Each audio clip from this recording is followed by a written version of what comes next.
Olá, minha gente! Que bom! Começando mais uma semana. Tô animada, cheia de fé. E eu sei que Deus vai orientar a sua vida desde o começo dessa semana, tá?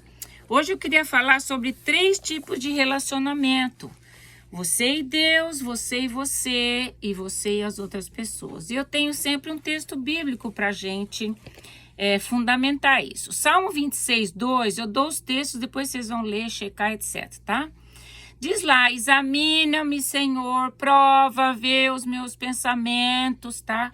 O outro texto muito conhecido, que é o Salmo 139, que fala, sonda-me, Senhor, vê o que há em mim, vê se há algum caminho mau.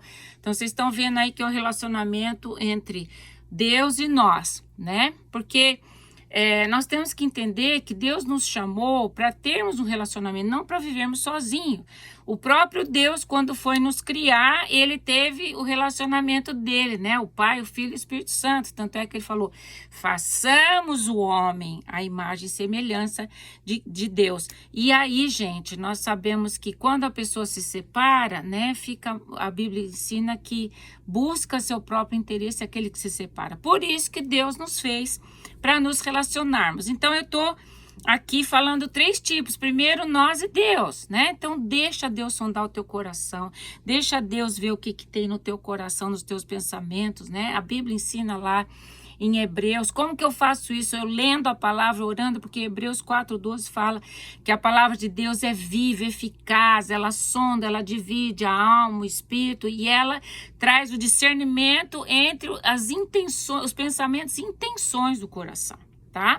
Então, quanto mais você se relaciona com o Senhor, com a palavra, que é Ele falando, né? Muita gente fala, Senhor, como é que Deus fala comigo? Olha, pega o que Ele deixou para nós, abre a palavra e lê, e Ele vai estar falando com você, tá? Segundo relacionamento, você e você. A Bíblia ensina que nós devemos, lá em 1 Coríntios 11, 28, fala, examine-se o homem a si mesmo, quer dizer, aquele diálogo que eu tenho comigo. E esse verso aqui está relacionado quando nós vamos participar da ceia. Por quê? Porque nós temos que fazer uma autoavaliação. Senhor, eu estou pecando, eu estou deixando de perdoar o meu irmão, eu estou, né? Como que está o meu posicionamento? Porque, gente, o meu trabalho de conselheira é justamente isso, a pessoa fazer uma autoavaliação, tá? Por que está acontecendo tudo isso? Talvez você não está se conhecendo, talvez você não está vendo onde você está errando, você está vendo só a parte boa, vamos mexer na ruim também para melhorar, porque a própria pessoa vai ser beneficiada. E aí, em 2 Coríntios 13, 5, fala, examinai-vos a vós mesmos se realmente estáis na fé. Provai-vos a vós mesmos. Quase que assim, opa, deixa eu ter uma conversa bem direta e reta com a Silvia. Quem é que muda a Silvia? Eu mesmo. Nem o Espírito Santo, nem Deus consegue mudar ninguém se nós não demos essa abertura para ele, tá?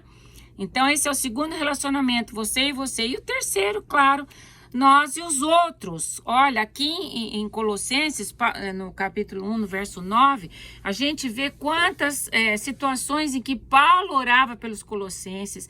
Ele orava para que a pessoa se comprometesse com o Senhor, para que eles não perdessem a fé. E aqui fala uma palavra que me toca muito, que diz assim, eu peço a Deus que transbordeis no pleno conhecimento da vontade de Deus.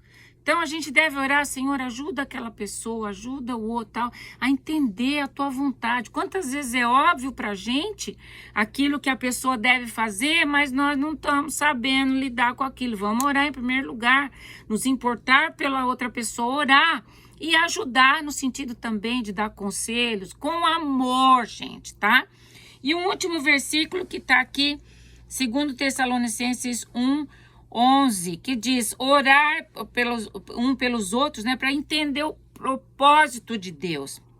Vai procurar lá, depois você pode memorizar até. E o último, gente, que é o que eu mais tenho em minha experiência, né, aconselhando pessoas, confessai as vossas culpas uns aos outros para que sareis, e orai uns pelos outros para que sareis. Olha, a minha experiência assim, quando eu tô lá, né, ouvindo a pessoa tal, e eu vejo lá na ficha tal, eu pergunto, e quem sabe disso aqui? Ah, ninguém, não contei para ninguém. E como que foi você contar para mim? Ai, foi um alívio. Olha, o falar traz alívio, o falar traz libertação, tá? Então faça isso, procura. Ah, Silvia, imagina, eu não quero abrir minha vida com ninguém. Olha, não tô dizendo pra você abrir, mas o fato de você ficar aí, talvez com as suas culpas, os seus traumas e suas vergonhas, você fica refém disso e fica sofrendo. Saia dessa, vamos confessar, e a Bíblia fala para que sareis, tem cura. Tá? Vamos orar, Pai, ajuda cada um a te conhecer em primeiro lugar, se relacionar contigo e com a tua palavra, e também relacionar consigo mesmo, podendo ser confrontado pela tua palavra, fazendo uma autoavaliação, sendo convencido pelo Espírito Santo a mudar e também sendo bênção um na vida dos outros, Pai. Eu te peço, dá essa vontade para cada um, sabedoria, inteligência e ousadia para fazer a tua vontade em nome de Jesus. Amém. Boa semana para você. Até amanhã. Vamos que vamos. Tchau, gente.